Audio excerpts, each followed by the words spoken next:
ஆன்லைனில் ஆர்டர் பண்ணால் நல்லா வருது இல்லைங்களா? அதே போல் நிறைய பேர் இப்போ வந்து வீட்டில் குக் பண்ணுறதில்ல ஜாஸ்தி. ஸோ அந்த மாதிரி ஹேபிட் ஆகிட்டு இருக்குது எல்லார் வீட்லேயும், நிறைய வீட்டில். மோஸ்ட் ஆஃப் த டைமில் வந்து அட்லீஸ்ட் வீக்லி 1 or 2 days நம்ம வெளியே சாப்பிட்டா தான் மனசு ஒரு நிம்மதியாக இருக்குது, ஒரு ரிலாக்ஸாக இருக்கலாம். எப்பப்போ அந்த வீக்கெண்டு போனதுக்காக சாட்டர்டே சண்டே போனாக்கா ஃபேமிலியோட இந்த ஹோட்டல்களில் பார்த்தா அங்கங்கே எல்லாம் ஜனங்க இருப்பாங்க. ரொம்ப இந்த ஃபுட்டு வந்து ரொம்ப கெடுதல், சாப்பிடக்கூடாதுன்றது கூட அது கூட ஒரு சின்ன குழந்தை கூட ஊட்டின்னு சாப்பிடுவாங்க. நம்மளுக்கு ரொம்ப வருத்தமாக இருக்கும். ஃபார் எக்ஸாம்பிள் இந்த கோபி, ஆமாம், இந்த சைனீஸ் ஃப்ரைடு அதெல்லாம் டேஸ்ட் பவுடர்லாம் போடுறாங்க, அந்த இதெல்லாம் போடுறாங்க. அது வந்து ரொம்ப ஹெல்த்துக்கு ரொம்ப கிரிட்டிக்கலு. அது கூட பார்த்திங்கன்னா அந்த 4 வயசு 3 வயசு சின்ன பசங்களுக்கே கொடுத்து ப்ராக்டிஸ் பண்ணும்போது ஒன்றும் பண்ணுறதில்ல. அந்த மாதிரி அந்த சின்னதில் அந்த ஹேபிட் வந்துச்சுன்னா என்ன பண்ணுவாங்க, பெரிய வளர்ந்த பிறகு அதே ஒரு இன்னும் அந்த ஃபுட்டு ஹேபிட்ஸில் வந்து இன்னும் ஆப்போசிட்டாக தான் போவாங்க. ஃபார் எக்ஸாம்பிள் வந்து எக்ஸடஸில் யாத்ராகமத்தில் கடவுள் வந்து என்ன கொடுத்தாரு அவங்களுக்கு, மன்னா கொடுத்தாங்க இல்லைங்களா? சாப்பிட்றதுக்கு மன்னா கொடுத்தாங்க. ஆனால் அந்த மண்ணை வந்து கடவுள் வந்து தன்னுடைய பிள்ளைங்களுக்கு எது சேஃப்டி ஃபுட்டு, எது நல்லா இருக்குன்னு தான் தேர்ந்தெடுத்து தான் கொடுத்தாரு.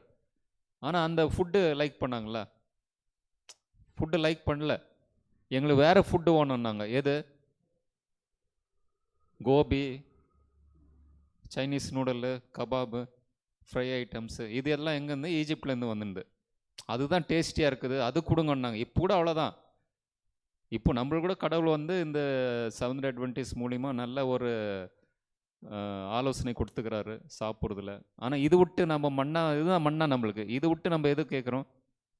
வேறு ஃபுட்டு அது இதுன்னு சொல்லிட்டு பார்க்கலாம். ஸோ அதனால் சாப்பிட்றதுல அட்லீஸ்ட் நம்ம மேக்ஸிமம் கடவுள்கிட்ட ப்ரேயர் பண்ணிட்டு நல்ல ஒரு சாப்பாடு சாப்பிட்ணும், எங்களுக்கு நல்ல ஆலோசனை கொடுங்க, கண்ட்ரோல் பண்ணோம்.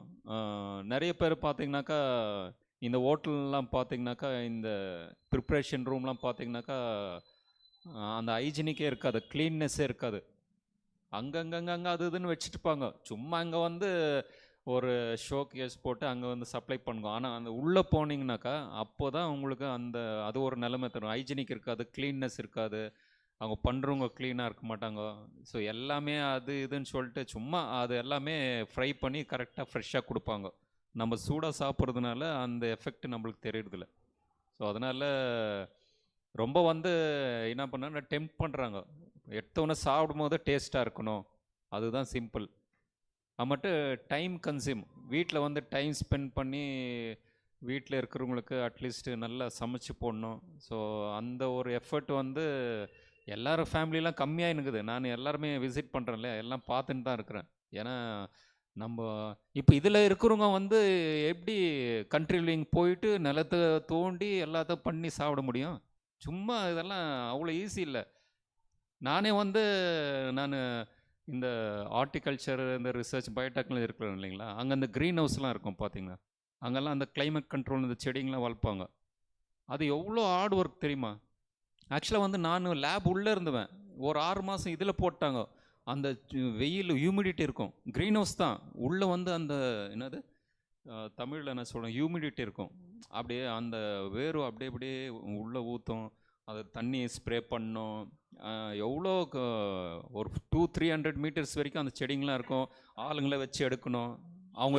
அவங்க எடுக்கலைனாக்கா டைம் ஆச்சுனாக்கா நம்மளும் குஞ்சு செய்யணும். அவமெல்லாம் பிளெயின் பண்ணணும், மணல் போடணும், அந்த பீட்டு எருவெல்லாம் போடணும், மிக்ஸ் பண்ணணும், இங்கேருந்து அது போடணும். அப்போ நினச்சேன் ரொம்ப ரொம்ப ஹார்ட் ஒர்க்கு.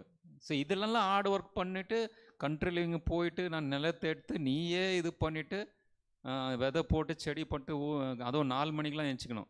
4 மணிக்கு ஏஞ்சி 10 மணிக்கு வேலை செய்தால் தான் உங்களுக்கு வந்து அந்த வெயில் வேலை செய்ய முடியாது. அதுவும் வில்லேஜ்லாம் பார்த்திங்கன்னா 4-5 மணிக்கு ஃபீல்டுக்கு போவாங்க, எல்லாம் சேர்ந்துட்டு 10 மணிக்குள்ளே வேலை முடிச்சிருவாங்க. ஏன்னா வெயில் வரும். அதன் பிறகு திருப்ப 4 மணிக்கு ஈவினிங் போயிட்டு வேறு காரியங்களை பண்ணிட்டு வந்துடுவாங்க. ஸோ இந்த மாதிரி ஒரு ஹார்ட் ஒர்க் செய்கிறதுக்கு நம்மளுக்கு சக்தி இருக்குதா? ஆனால் செய்யணும், ஏன்னா தமாஷ் இல்லை அது.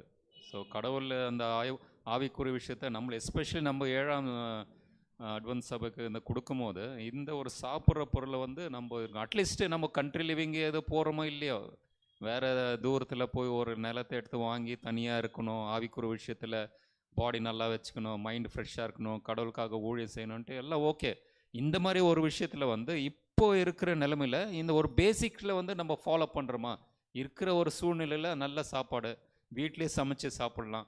ஸோ இந்த ஒரு கான்செப்ட்ஸ் அட்லீஸ்ட் வீட்டிலேயே நம்ம சமைச்சு சாப்பிடும்போது அட்லீஸ்ட் நம்மளுக்கு ஒரு ஹெல்த்தாக நல்லா இருக்கும். அதுதான் இம்பார்ட்டண்ட்டு இந்த ஹெல்த்தில். நிறைய பேர் சிக்னஸ் வர்றதுனால தான் இந்த ஒரு ஹெல்த் டாக் இந்த டைமில் வந்து கடவுள் வந்து நம்மளுக்கு ஒரு நல்ல ஆலோசனை கொடுக்கட்டும். நல்ல சாப்பாடு சாப்பிட்லாம். மேக்ஸிமம் நம்ம வெளியே வாங்கி சாப்பிட்றதுல நம்ம அவாய்ட் பண்ணலாம்.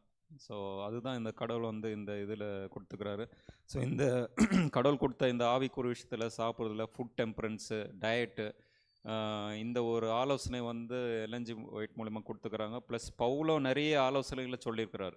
பவுல் இந்த பைபிளில் வந்து கடவுள் வந்து ஆவிக்குரிய விஷயத்தில் நிறைய ஒரு பாயிண்ட்ஸ் சொல்லிக்கிறாரு. அந்த ஒரு ஆலோசனையின்படி இந்த ஒரு ஹெல்த் டாக்கில் நல்ல ஒரு ஃபுட்டை நம்ம சாப்பிட்லாம், ப்ரேயர் பண்ணலாம். அந்த ஃபுட் டெம்பரன்ஸு நம்ம டெம்ப்ட் ஆகாத மாதிரி என்ன காப்பாற்றுங்கன்னு சொல்லிட்டு ஆவிக்குரிய விஷயத்துலேயும் நம்ம வளரலாம். So God bless you.